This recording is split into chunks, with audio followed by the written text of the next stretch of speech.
I proclaim with all the power that is in me that the Inside Out podcast is the only true and living podcast on the face of the whole earth, with which I, Bruce Reginald McConkie, am well pleased, speaking under the podcast collectively as well as individually.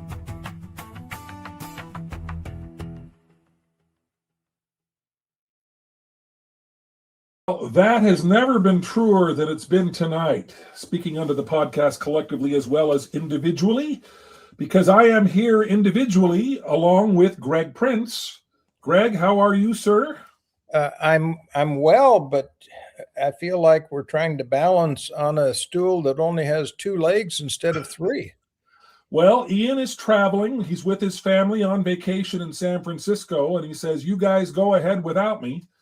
So it's just the two of us. If you can handle that, if you can stomach just me, Greg, grateful to have you here. So we can say anything we want about Ian, and he can't respond.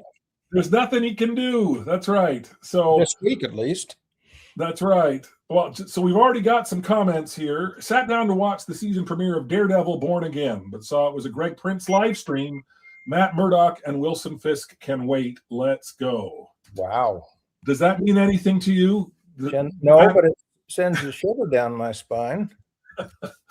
I love Daredevil. I love comic books. And I think as soon as we are done here, we'll end up watching that season premiere. But very grateful to have you here, Ben White. I keep missing the live shows, but I made it today. Yay. Glad you are here. Medic Design. Greg Prince needs a backdoor channel to the first presidency. Do you have a backdoor channel for the first presidency? What? I think I need a backdoor exit. Backdoor exit. There we go. Greetings to President Wilkes, President Bennett, and President Prince. Just two of the three presidents, I guess, here, but thank you, Bruce. Hello from Oklahoma. Hello, Diana Moss. Guy McDude, the agent of the adversary enters the chat quickly, and by the power of the Melchizedek priesthood, dust off your shoes in my general direction. All right, well, we'll see what we can do, Guy McDude, but glad you're here. So the plan is, Greg, we've been going through your roadmap for improving Mormonism, and we are coming up to the end of it, although can I tell people that you have been inspired to expand your roadmap? Do you want to mention that?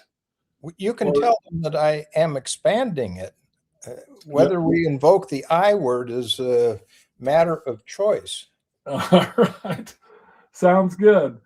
I've been asked if the AI legislation from Utah will influence my McConkie opening. I don't know. We'll see. Nobody's come after me thus far. I was told that, the goofy Tabernacle Choir piece that I did to announce that Greg Prince is going to be on the live stream. I was told by several choir members that was going to get me into trouble, but so far, so good. Nobody said anything. Hi all, Brewster. All right. So yes, so I am looking forward to seeing whatever parts of that expanded roadmap may come into existence. But we are here at a part of the original roadmap that is titled Reclaim Priesthood Power. And I'm just going to read here from the beginning. After I spent 4 years as an Elders Quorum president, I had more unanswered questions about the nature of priesthood than before I began. 5 years after being released from that calling, I began an 8-year project of researching Latter-day Saint priesthood from its beginning several years before the formal organization of the church in 1830. The research resulted in my first book, Power from on High, The Development of Mormon Priesthood. By going back to the earliest documents and placing them in chronological order, I saw an evolution that others had missed. What priesthood represented at the time of Joseph Smith's death was far different than what it was in the 1820s and 1830s. So rather than just read the rest of this, can you expand on that a little bit, what you mean by that? Why is it far different? What are the most significant differences? One of the earliest things that I saw was that what Joseph Smith and Oliver Cowdery were seeking and what they say they received, and I put it in those terms because with any type of visionary experience, we're talking about something that's subjective, that we can't either prove or disprove. but we can talk about the story of it, and that's what we'll be doing here.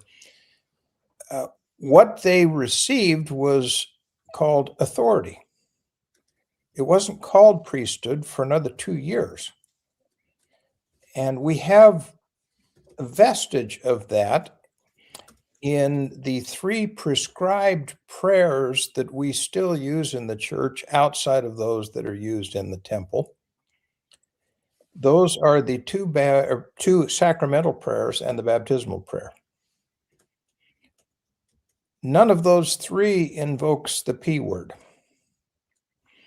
The closest is the baptismal prayer. The original version of it said, having authority given me of Jesus Christ. Then they changed that later to having been commissioned of Jesus Christ, and then the baptismal part. So that is consistent with the thought that the P word just was not yet used.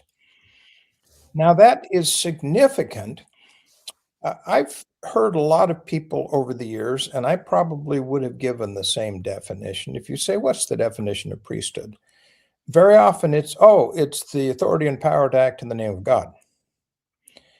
And in fact, that's exactly right. But I don't think people realize that those 2 are not synonyms of each other. The authority was the legalistic thing. It's like somebody who is a justice of the peace. The government confers upon that individual the authority to perform official acts that will be recognized by the government, one of those being perform marriages. The notion that there was something else turns out to have been around even before the church was formally organized. I didn't figure that part out until years after the book was published. I thought it was Sidney Rigdon arriving in New York in December 1830 who brought this to Joseph Smith, and that's what led to the other half of what priesthood is, and that is the power. But a preacher/journalist by the name of David Marks visited Palmyra in March 1830. Interesting timing. He stayed overnight at the Whitmer House just a week before the formal organization of the church. He published a little bit about this in his autobiography, which was published in 1831, but then he expanded on that 2 years later in a newspaper article. But he said that he spoke with several of the witnesses of the Book of Mormon. Joseph Smith was not at the house during his visit. But they said that there would be 12 apostles confirmed and that they would be endowed with power from on high. I thought that was brought by Sidney, but it was there early. It was there even before the formal organization of the church. Now, what did that mean? When Rigdon showed up in December 1830, within a couple of weeks, he became the scribe for Joseph Smith. That was mandated by revelation.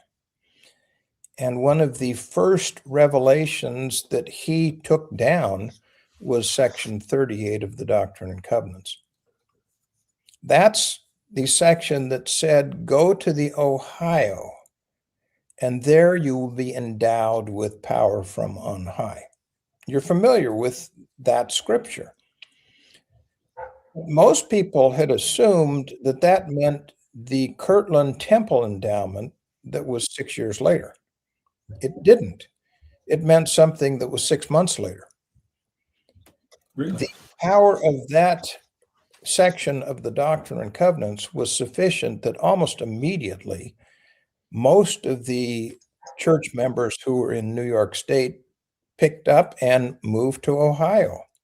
Really rather remarkable story that they would do that on such short notice. It speaks to the level of conviction and commitment that they had to this new religion. There are several accounts over the next few months of them anticipating this endowment of power from on high. Now, where did that all come from? 24th chapter of the Gospel of Luke has the resurrected Jesus saying to the 11, go and take the gospel to the world. But wait, tarry in Jerusalem until you're endowed with power from on high. Now, he had already authorized them. He'd given them the authority because he'd ordained them when he was in his mortal ministry. So what did he mean? What he meant was that for the next stage in their ministry, that of taking the gospel to all the world, they didn't have a full deck of cards yet, to borrow that analogy. And they weren't to leave town until they got it. They didn't have to wait long. The same individual who wrote the Gospel of Luke wrote the book of Acts. So you can put those two front to back. And in the second chapter of Acts, you have the description of that endowment of power from on high. It's called the Day of Pentecost. Yeah. So what the early saints were doing was to lift that verbatim from Luke with the expectation that the fulfillment of it would be identical to the ancient day of Pentecost. That therein the elders who already had been authorized through ordination would be empowered through endowment and thus enabled to go out and proclaim the gospel. That endowment took place in a schoolhouse in Kirtland in the first week of June of 1831. So that was one of the first big surprises I had, that number one, it wasn't even called priesthood for a while. And number two, priesthood was a bipartite essence. It consisted of authority on the one hand and power on the other. Authority being automatic. If we ordain you to a priesthood office, you may act in that office until you're removed from it. And even if you're unworthy, the official acts that you perform while holding that office will be recognized by the church. In other words, if somebody baptizes somebody else and the night before or the next night goes out and commits adultery, whatever, the church will recognize that ordinance and not make somebody repeat it. So the authority is the automatic part. The non-automatic part, the difficult part, is the power. And that's what we're getting at in tonight's session here. The power from on high is something you cannot fake. And you and I have been around long enough to see instances where somebody did try to fake that, and very often the result of that is disastrous. It can really be catastrophic. Where on the other hand, if that power is actual, then the workings of that power can be truly miraculous. And I think you and I can both attest to personal examples where we either have possessed that power or have been firsthand witnesses to that power working its action. Does that set the stage for the discussion, Jim? I think it does. I think this sets the stage very well. And I think you're absolutely right. And it's amazing to me that so many people conflate those two and assume that there has been an exercise of power when there absolutely has not been. I mean, that kind of it isn't so much that I've seen a lot of instances where somebody has tried to sort of fake it, so much as you come away from a stultifyingly boring sacrament meeting and somebody stands up and talks about how enriched we've been by the Spirit that was here. You know, that they try to sort of gaslight you into thinking something significant has happened when it isn't necessarily that something has fraudulently been attempted, so much as, we're supposed to be really impressed by something that's not all that impressive. Does that make any sense? Well, it doesn't make sense when it happens, but I know what you're saying, and I agree with that because I've seen it. Well, I kind of get that feeling, and tell me if I'm wrong or this is terrible. I very often get that feeling at General Conference. I mean, I sing in the Tabernacle Choir, which means that I spend all day Sunday in the conference center listening to every session on Sunday and the Saturday morning session. And there are beautiful, wonderful, bright lights of speeches, but they come amid a lot of really pedestrian speeches. And we're supposed to pretend, I think, that this is just this magnificent revelatory event when it isn't necessarily. Well, to invoke again the words of Paul Edwards of the Community of Christ, often we get caught up in Christ-centered boredom. Yes. But you're kind of reaching beyond that, though, aren't you? It's not just. Yeah. I've not been following all the comments online, but I saw one referring to the absence of power. The first time I met Marlon Jensen, he was speaking at a stake conference in D.C. I live in the Washington, D.C. stake. And in the adult session on Saturday night, he referenced a visit to a stake in Wyoming that he had made. And he said after the conference, a woman came up and spoke to him, said, "One of your colleagues was here previously. He graciously came to our home and administered to my husband who had cancer and promised him he would recover. And my husband died. Could you please explain?" Now, with that as my first introduction to Marlon Jensen, I thought, this is a man who's a little different than what I'm used to. The very fact that he would even say in a public setting that it always doesn't live happily ever after says this is a man of substance.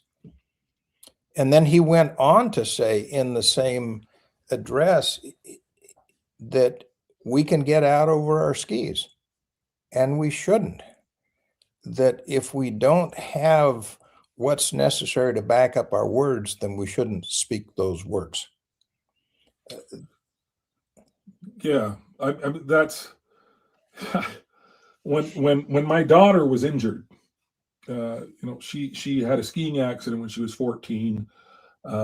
She left her partially paralyzed from the waist down. She's gone on to have a magnificent life and is now a physiatrist, the same sort of doctor that treated her after her injury. So she's doing quite well. But that was the moment in my life when I thought, geez, if the Lord healed the man born blind and all these other things, and why won't he heal my daughter? And at the time, Elder Robert C. Hales, was that his middle initial? I keep forgetting the middle initials. I intentionally forget middle initials. As you should, as we all should, I think.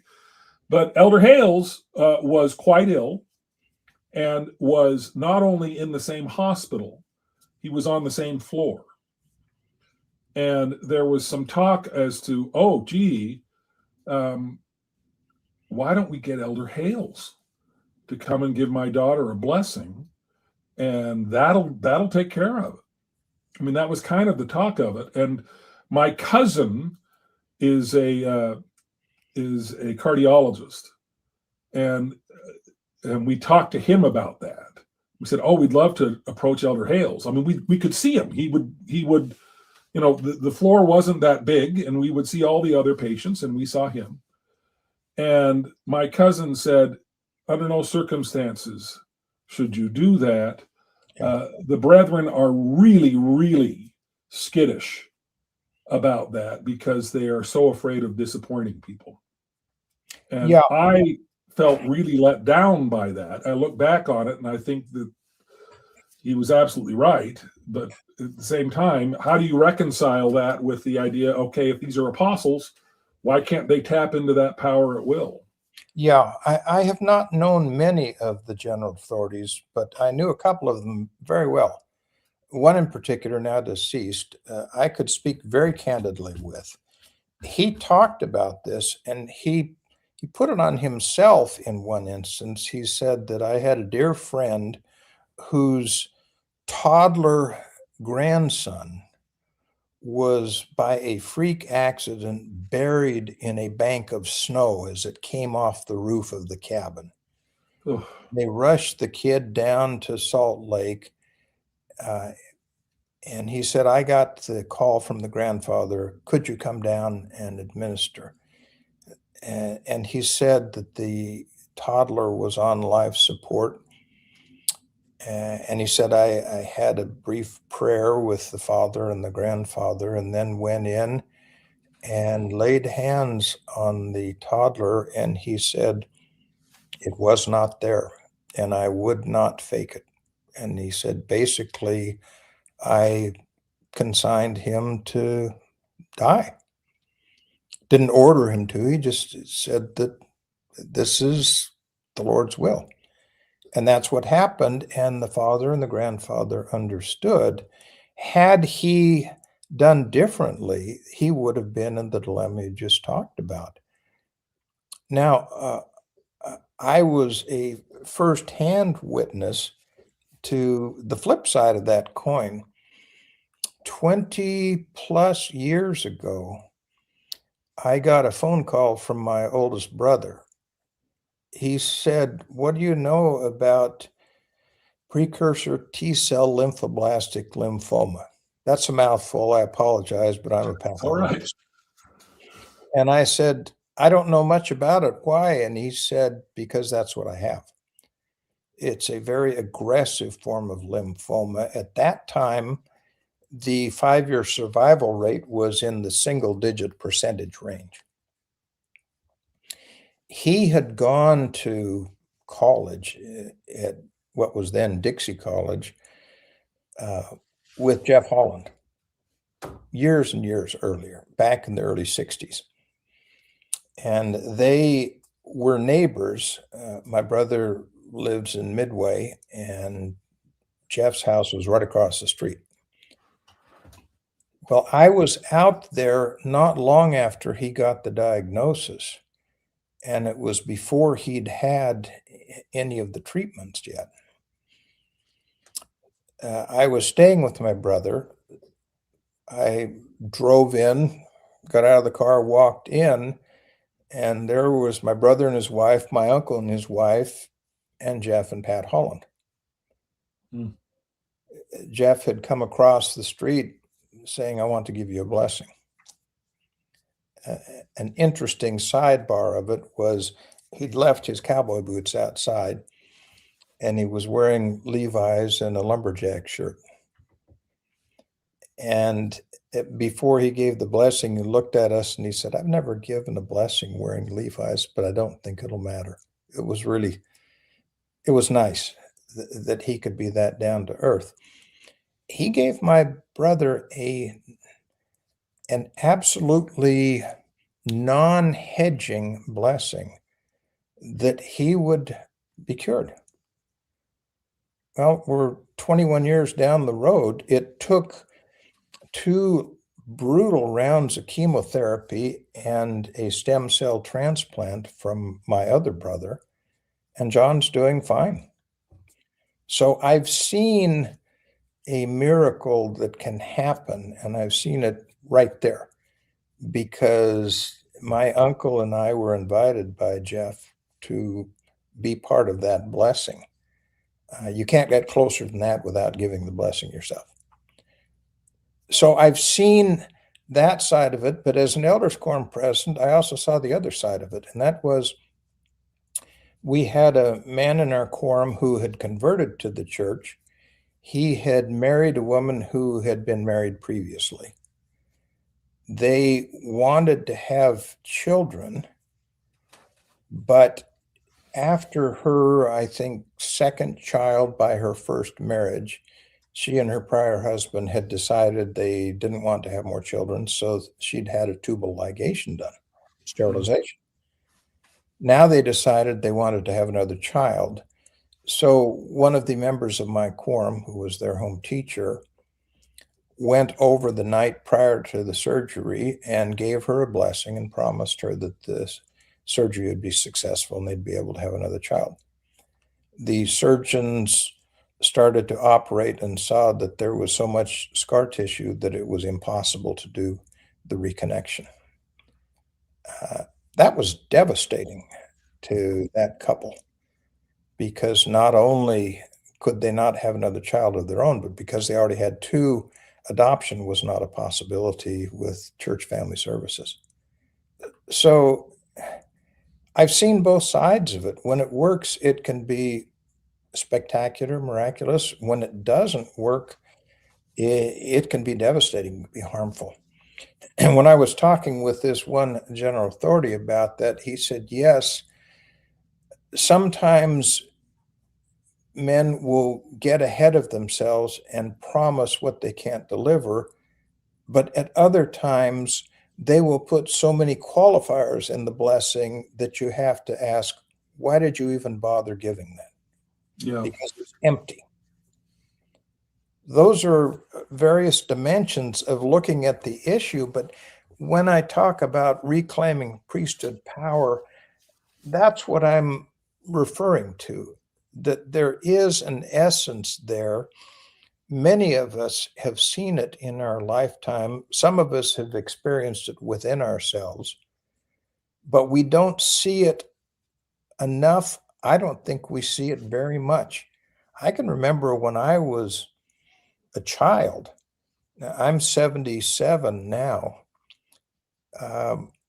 We would hear in testimony meeting almost on a monthly basis extraordinary firsthand stories of priesthood power.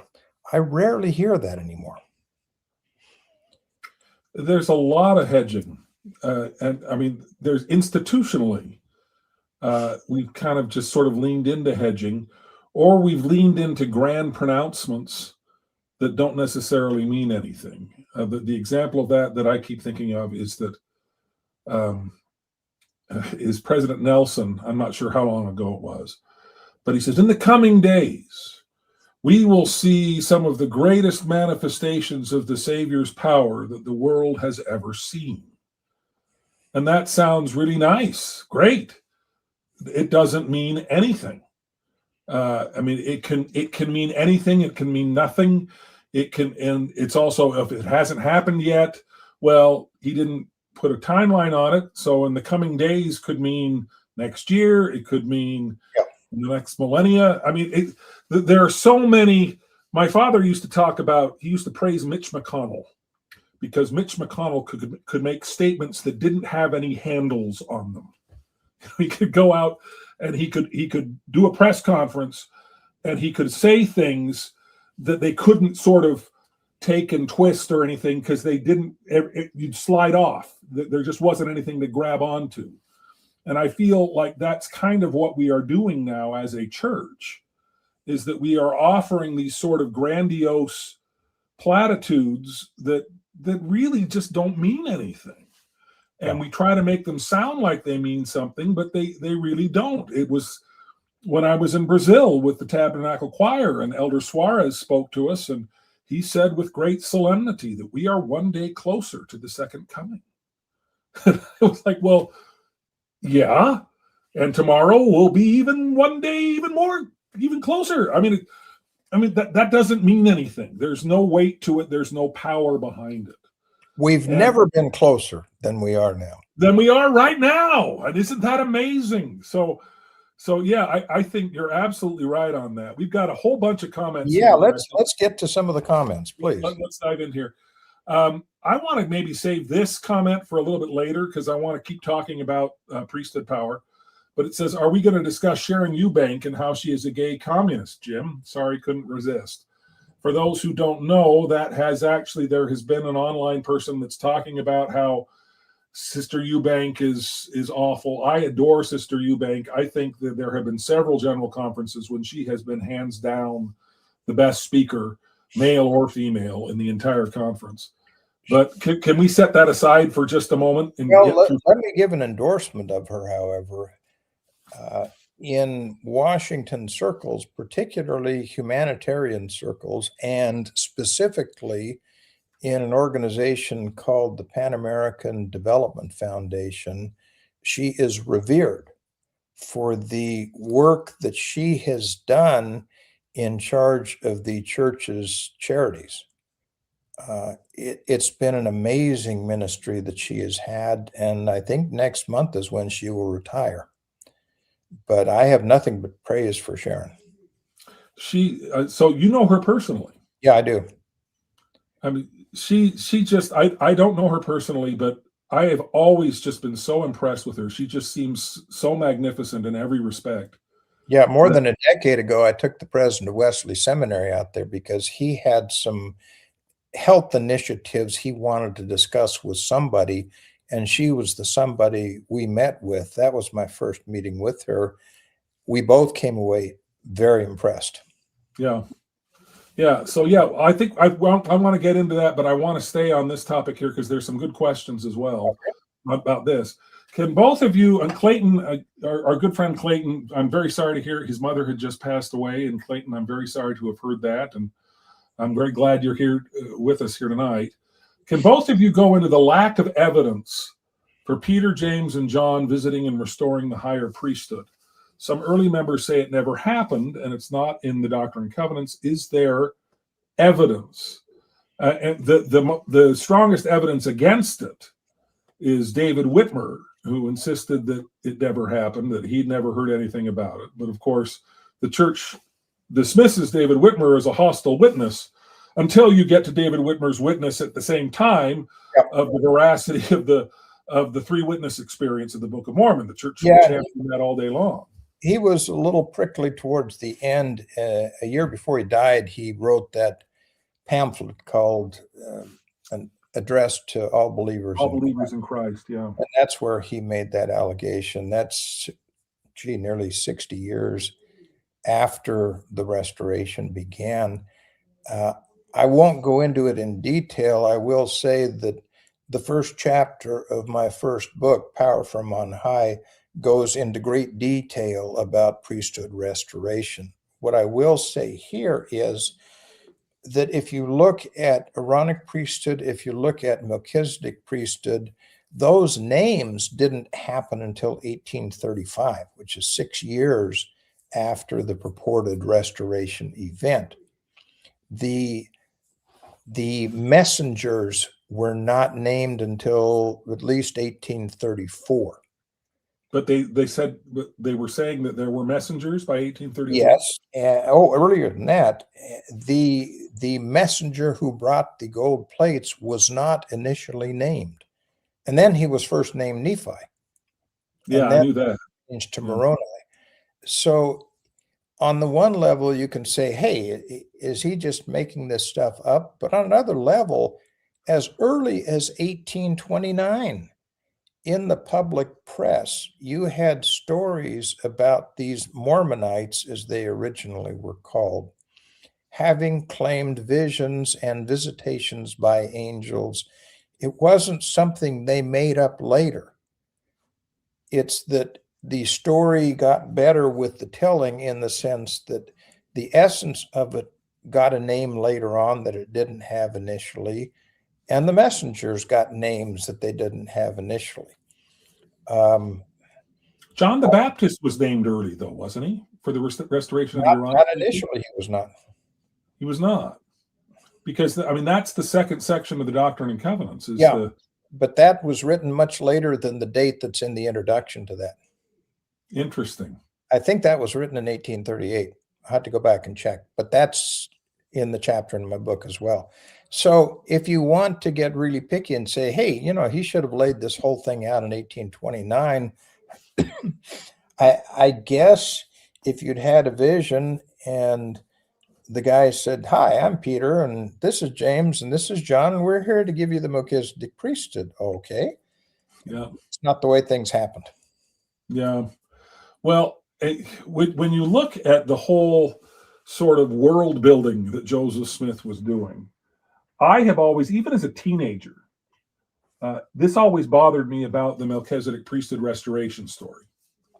The seventh section of the Doctrine and Covenants describes supposedly a translation, or supposedly a translation of a parchment that Joseph Smith never even claimed to have had, but it was written by John. Yeah. And it talks about John being translated and John being walking the earth until the second coming. So in Joseph Smith's milieu, the idea is that John the Revelator is wandering around, supposedly changing tires with the three Nephites, but he is on this earth. And yet the priesthood revelation is Peter, James, and John. So does that mean Peter and James descended from on high and John just walked in and then said, hey, can you guys give me a ride home after it was done? I mean, they're people of different sort of substance. Has anybody ever talked about that before? Well, an event happens once. The story of the event happens many times. Yes. It tends to get better. You can see this in the New Testament as well if you look at Christology. Sure. When and how did Jesus become divine? That changes over time, and it changes radically. Even the first vision has been a sore spot for so many people because they can't deal with the fact that Joseph changed the accounts. And he changed them materially in ways that are mutually exclusive. You have to, if you really want to deal honestly with this stuff, you have to be able to differentiate between the essence and the story of the essence, because the story evolves over time. It's human nature. And you really saw it dramatically with the first vision, that what initially, as far as we can tell, was a very personal manifestation that had one message, your sins are forgiven, later becomes the creation narrative for the church. Yeah. When in fact, most members of the church didn't even know about the first vision until 1881 when the Pearl of Great Price was canonized. So go for it. Well, I mean, he didn't start talking about it publicly. The most public he ever was with it was the Wentworth letter, and that was right near the end of his life. And it wasn't really a public letter. And it wasn't really a public letter. A lot of the members of the church there's no evidence that he ever gave a sermon referring to it. Yeah, that's true. Diamond Davy T says, oh, cool, alive. I'm so glad to have you here. Guy McDude, unfortunately, I came to find that priesthood power is not a measurable metric to falsify and compare against other claimants of power from on high, not falsifiable even when given populations, i.e. hospital recovery rates across medical organizations and states. As a medical professional, Greg, you probably can speak to that in ways that many other people couldn't. It's hard to set up a controlled study on that. What's the placebo going to be? All we have is the anecdotal testimony of people who would say, hey, either it worked, or in some cases, like in my quorum, hey, it didn't work. What's going on? Well, so I want to explore that just a little bit, because your story about your brother, the thing that's interesting to me about that is that so many people think, okay, if it's not miraculous in the same way that the miracles of Jesus in the four Gospels is miraculous. Jesus puts mud on the man's eyes, brushes them off, and he opens the eyes, he can see. There are moments, those kinds of moments. Your brother, you attribute that, and I think rightfully so, to priesthood power, and yet your brother continued to receive credible medical treatment and continued to pursue, the appropriate medical relief for his condition, which turned out to be successful. And a skeptic could look at that and say, oh, well, it was just the medicine, and Jeff Holland's blessing had nothing to do with it. Couldn't they do that? Oh, well, a skeptic can cast doubt on anything they want. We've got a society full of that kind of individual. It's their choice. I can't oblige them to agree with it, but I was there. But that's what makes this so difficult. Is for instance, my daughter, I gave her a blessing, promising that she would walk again, when that was very much in doubt, and I felt very confident giving that blessing. Yeah. And when she came back after her surgery and talked to her surgeon, he said, "I'm astonished because I was certain you were going to spend the rest of your life in a wheelchair." And she can walk, but she's not cured. She still has partial paralysis. She walks with forearm crutches. And so it's still quite a struggle for her. But I look at that as one of the great manifestations of priesthood power I've seen in my life. And yet it wouldn't show up on any kind of study. So it becomes very difficult to be able to do that. And the story that I think is really interesting on that, I got to know, does the name Jeremy Runnels mean anything to you? Sure. Sure. Yeah. So Jeremy wrote the CES letter, and I reached, he and I exchanged nasty emails before I volunteered to buy him a hamburger, and we went to lunch and just had a lovely time. And I got to know him, and I consider him, I haven't seen him for a while, but I still consider him a good friend. And he tells the story that, and I don't remember who the general authority was, but there was a visiting general authority. Jeremy Runnels started losing his hearing at a very young age. He had degenerative hearing loss, and he received a blessing from a general authority that promised that he would have his hearing restored.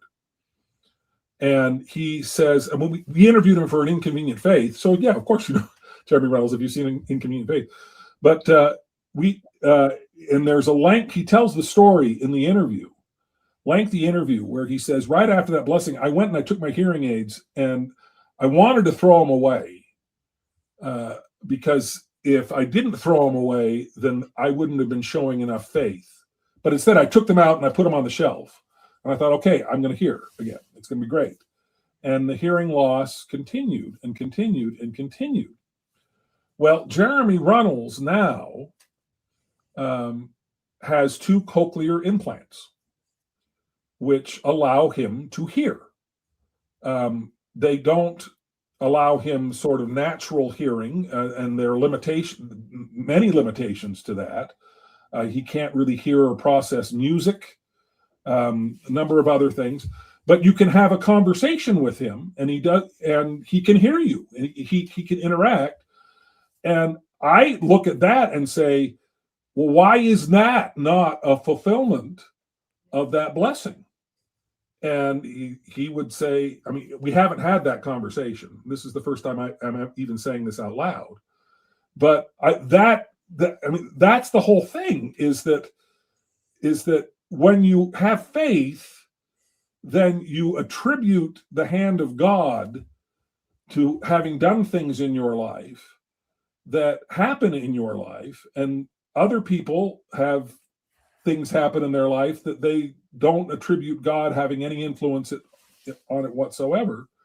But there really isn't a way to falsify or quantify that. And I mean, I think that's a legitimate criticism. Yeah, it is. I'll take you back again to the 1831 conference. In the run-up to that, in national newspapers, the Mormonites were quoted as saying, "We will have power to heal the sick and to raise the dead."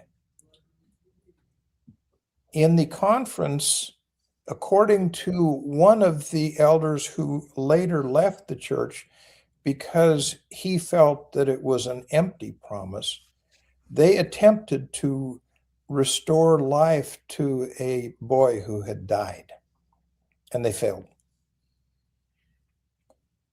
You won't see that in the church-produced history. Yeah. But there's solid evidence that they tried and they failed. And it wasn't the only time that they failed along the way. Another famous episode was in Parley Pratt's autobiography, where when the Saints first settled in Commerce, Illinois, later renamed Nauvoo, there was endemic malaria there because it was a swampy place. And Joseph Smith was on his sick bed, but he heard stories of the elders promising restoration of health, and it didn't happen. So he got up off his sick bed and, according to the accounts, went and healed a few people, but then said, the elders either have to get the power or cease to administer the form without the power. And I think that encapsulates the message we're trying to get at here. There is power there. That's a statement not just of faith on my part, but a statement of having witnessed that power. But that power is anything but automatic.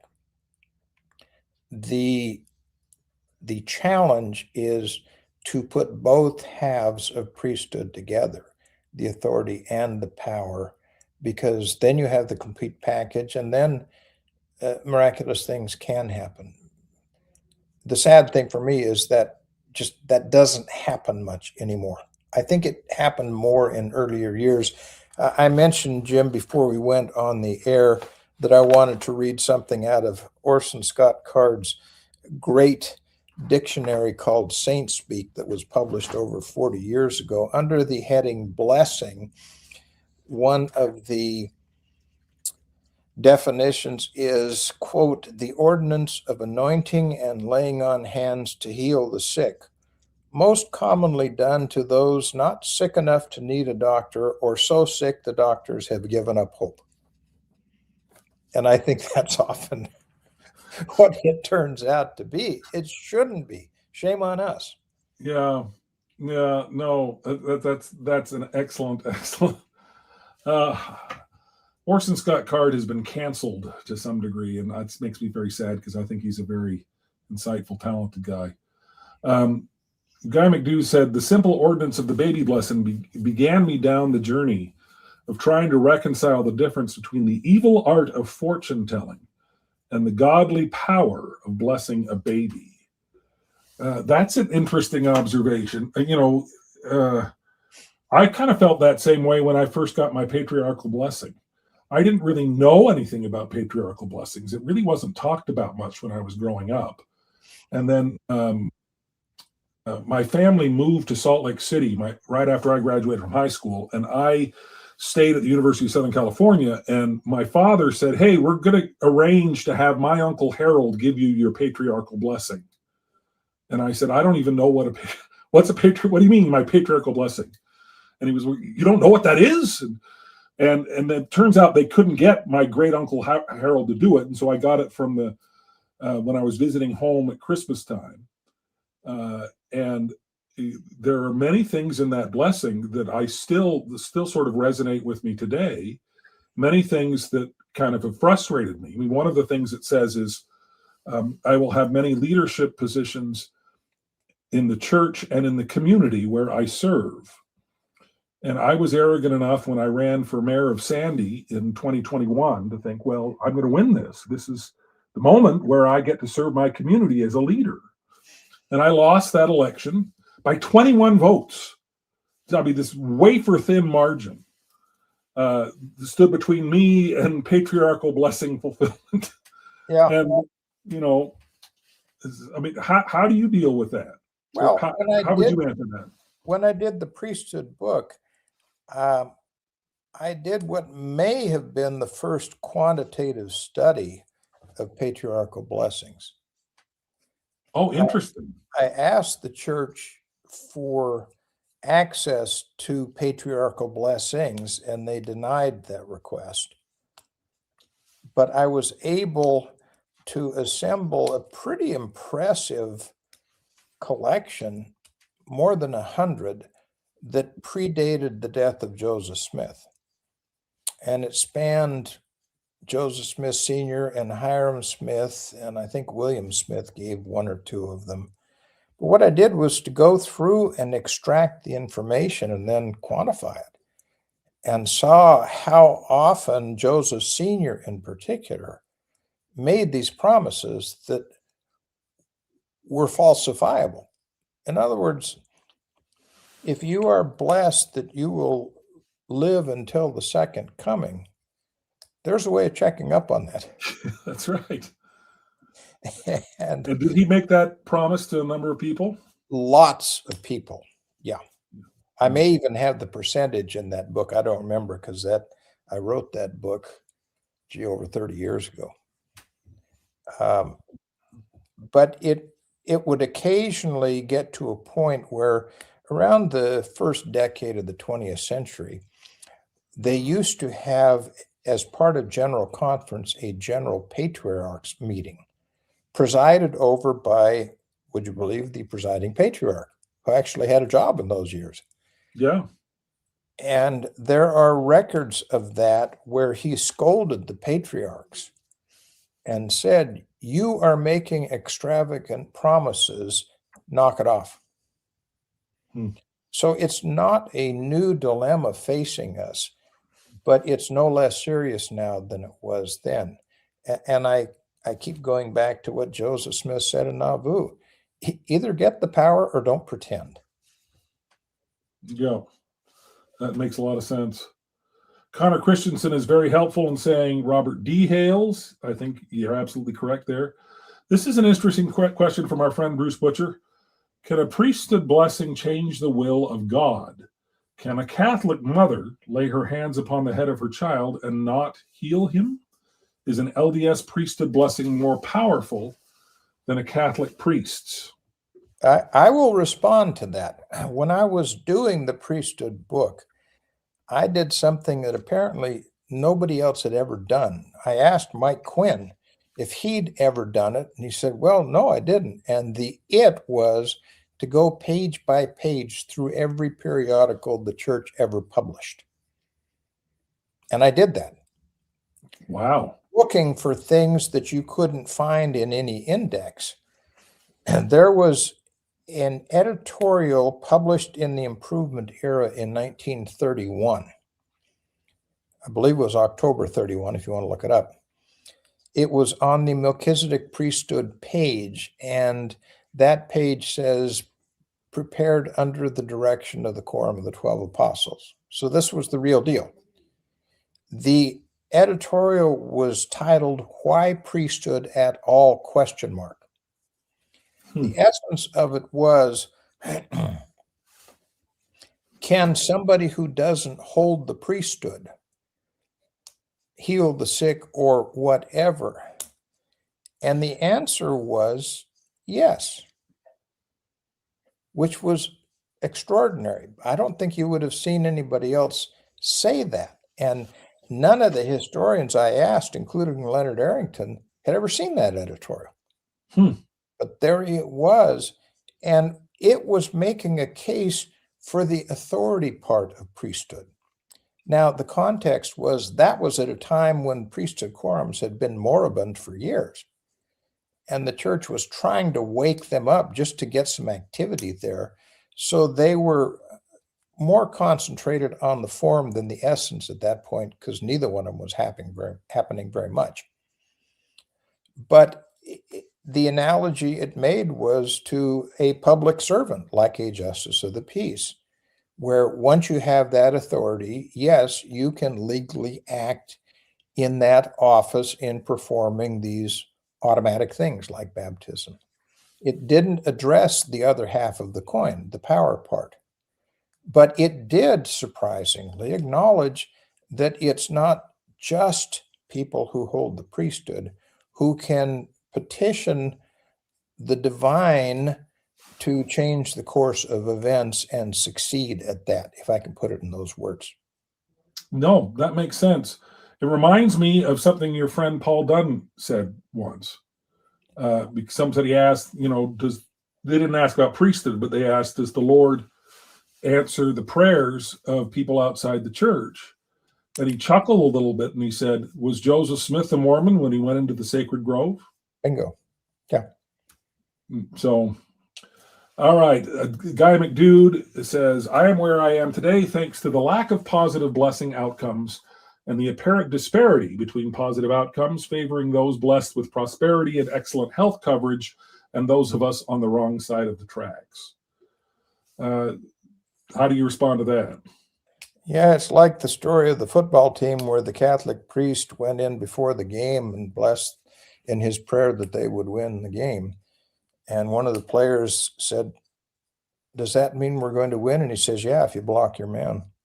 Yeah. Yep. All right. Now, I'm not sure. I think this is you. This guy is so close to getting it. Or maybe it's me. Maybe I'm so close to getting it. You know, a 50-50 shot at a compliment like that, that's pretty good. There we go. Bruce Butcher says, some would say, Guy McDude, some would say you are on the wrong side of the tracks. Jesus wouldn't say that about you. Absolutely true. Jim, I have felt similar, this is Connor Christensen, about the church-wide Q&A sessions with the youth and YSAs and apostles. The answers are sincere and very non-specific, difficult to apply what is shared. Yeah, they're really afraid to say anything that can be held against them. And we live in an era where it used to be you would go and you'd say, well, Elder so-and-so came to my state conference and he said these amazing things that he would never say in conference. Yeah. And now everybody has a cell phone and a camera, and no matter what they say, where they say it, it's going to be recorded, it's going to be remembered. And so they are a whole lot more guarded than they ever were before. Is there some other element to that as well that I'm missing? No, and sometimes I think their intentions are good. When I was in Brazil, I was in the mission office as financial secretary for 8 months. That was in 1968. We had a tape recording of a missionary conference in Sao Paulo, which at that time was in the other mission. There were only 2. And it was of Hugh Brown, who was speaking in Sao Paulo and said in this missionary conference, "Here are future bishops and stake presidents." And then he paused and he said, "And a member of the quorum of the 12 apostles." And you could almost hear the hush go over the room. And I thought over the years, I wonder if any of the quorum of the 12 ever served a mission in Sao Paulo, and they didn't. Well, over the past year, I have previewed for Matt Harris many of the chapters of his forthcoming biography of Hugh Brown.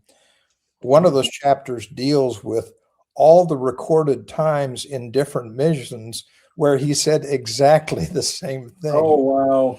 Yeah. Well, and he knew it's like the second coming. I mean, he knew he was going to be gone before he could be falsified. Yeah. Yeah. So I don't think that their intent is wrong necessarily. I think their wish is sincere, but it's not just the laity that can get out over their skis. Yeah. Yeah. Well, now they're so far behind their skis that I think we have a problem in the other direction. Dude, globally speaking, I'm extremely wealthy. The failed blessings I gave in my impoverished mission were devastating to my faith in retrospect. I think that's the experience of a lot of folks, to be honest. I can look at blessings that I've given that weren't fulfilled. And, it's difficult. I mean, reclaiming that power, seeking that power, and not being able to get it, it's a really frustrating exercise. Yeah, it is. And the real problem is when you make promises that can be tested. Mm-hmm. Yep. Clayton says, if the brethren continue to say nothing, people will stop listening as intently as they should. I fear that has already happened with younger generations. I think that's one of the biggest problems of younger generations, is that these are men that have no credibility to them.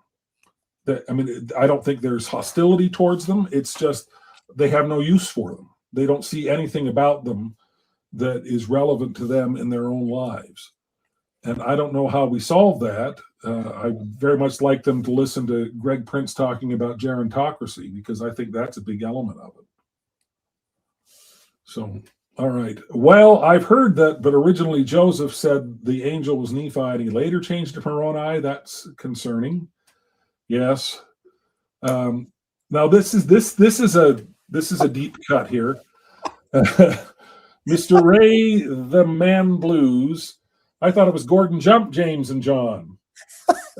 How many people watching this know who Gordon Jump is, do you think? WKRP in Cincinnati. Yeah. Did you know him? I did not know him. So I got to know him, actually. I offered him a job when I was it was near the end of his life, and we were I was working with his sort of protege, and we offered him the lead of our show that we were going to do in Jackson, Wyoming, when we opened the theater up there, and we couldn't come up with enough money to make it happen. But Gordon Jump, yeah, he was often trotted out as this is the famous Mormon, is Gordon Jump, because he played Mr. Carlson in WKRP in Cincinnati. I think he made most of his money as the Maytag repairman. Yes. And he said to me, they paid me, he says, I was paid $150,000 a year to not be the spokesman of any other washing machine. He's like, I sold them my rights that I would never, and I said, geez, I'd do that for $75,000 a year.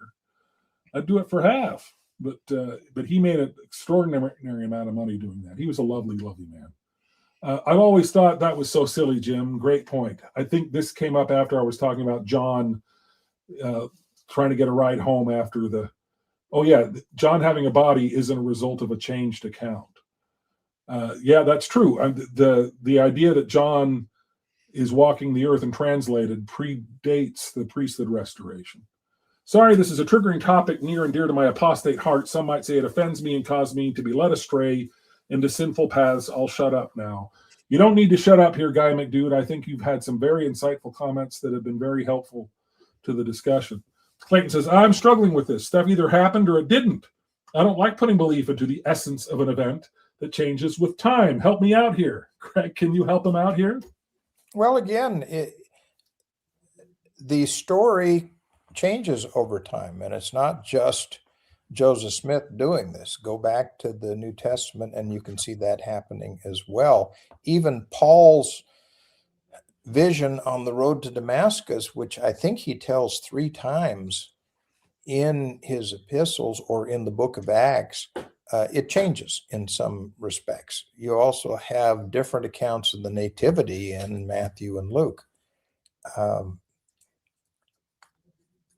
That's the reality. That's the reality. Gigix 1190 says exactly, unfalsifiable. Isn't a miracle by definition something that bends natural law? So if we know the medicine cured the illness, that isn't a miracle because it's aligned with natural law. What would you say to that? Well, again, it gets back to the priest in the locker room. Sometimes you need the blessing and block your men. Yeah. So, I mean, that's the point of my story with Jeremy Runnels is, where did they say that a miracle has to defy natural law? Yes. I mean, that's kind of the expectation we attach to it. But we're also the church that believes that God exists in time and space and that functions through natural law, and all spirit is matter, and matter can't be created or destroyed. And, all of these sort of scientific principles that religion has fought against, Joseph Smith sort of embraced in I think, a somewhat heretical way. But I think that's one of the things that I find so appealing about our theology is that we don't try to defy natural law nearly as much, I think, as a lot of other sort of Christian sects do. This next comment, though, tell me if you recognize the profile picture there. It says, Inside Out is so much better without Ian Wilkes and his silly British accent. Oh, hurt me. Well, look at the picture. This is, I'm pretty sure this is somebody yanking our chain here. Somebody who's taken a break from his vacation in San Francisco to jump in and give us a fun little self-deprecating comment. To his credit, he's the only one of the three of us that speaks English without an accent. That's right. That's right. No, I think that's Ian himself. But Bruce Butcher, I think, speaks for all of us. I miss Ian. Nobody on the earth is more sincere, full of compassion and integrity than Ian Wilkes. I would echo that 100 times. Guy McDude, I appreciate your personal insights and questions, says Connor Christensen, as do we all. First presidency I personally sustain isn't complete without Ian Wilkes. Thanks, House of Pain. Dad once used to use the Priesthood to get a VW engine to set on the transmission after. Okay, is this Eugene England's son? This bears resemblance to a story Eugene England. I thought that was Blessing the Chevrolet. Was it a Chevrolet? Okay. Dad once used the Priesthood to get a VW engine to set on the transmission after hours of trying. He vocally commanded the engine to obey. He used that as proof of the Priesthood until he died. So, all right. Hi, Bruce. This is Ian. There we go. See? I'm having fun at my own expense. Just got back in. Thanks for your kind comment. We're over an hour, Ian, but you're welcome to jump in here just to say hello if you want to. Joseph Sr. was paid per blessing, little whitewashed factoid. That's true, isn't it? Oh, it was true through the early part of the 20th century that patriarchs would be paid for giving blessings. It wasn't an exorbitant fee. It was the way some of them made a living. Well, is it the oldest son of Hiram Smith was appointed as the church patriarch up until Eldred G. Smith, and then they did away with it? Yes, except Eldred got crossways with your great-grandfather who wouldn't give it to him. Oh, yeah? Uh-huh. But he finally got it. He got it, but it was, I think, over a decade postponed, and for about 5 years, there was a standoff between the president of the church and the quorum of the 12. The quorum thought it should be the lineal descendant, and Grant didn't want Eldred because he didn't like him. He thought he was too young. Oh, this is Grant. This isn't McKay.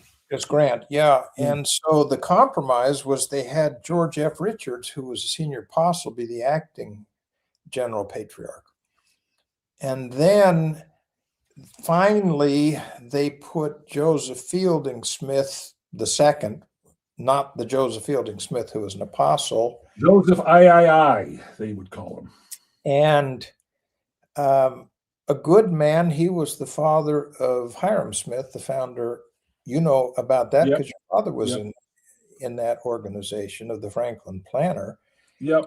That didn't turn out too well. And it was at that point that Eldred, I think it was like 12 years after his father died, was sustained as the presiding patriarch.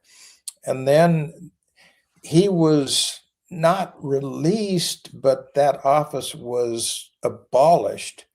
I think in it was about 78. It may have been the same year. It was in the 80s. He made it because it was at least until 1987, because I can remember going on my mission and seeing Eldred Smith's name on that, the picture that has all of the general authorities on it.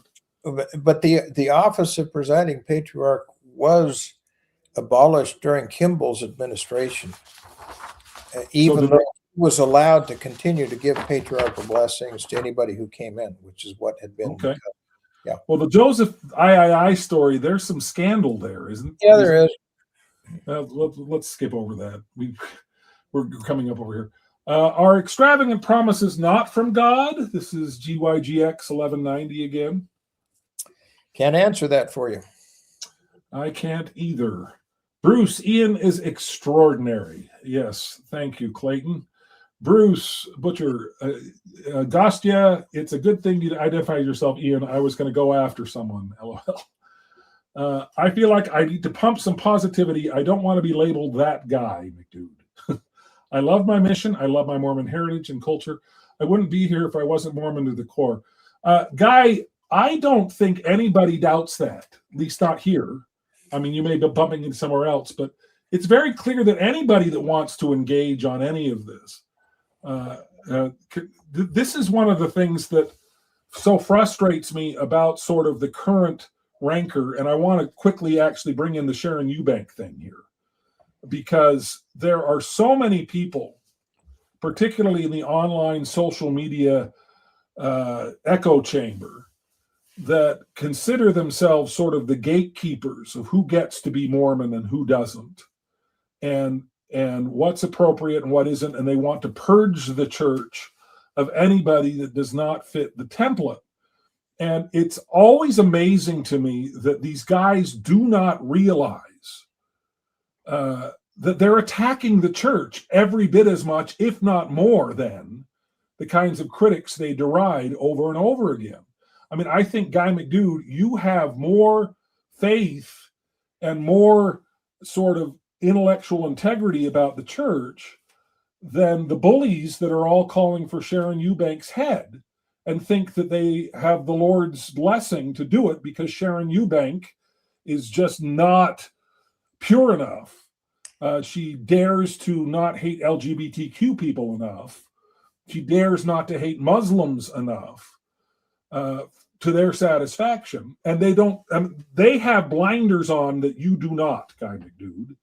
They think that what they are doing as they attack the church is defending the church. And that frustrates me more than any sort of honest critic of the church would be.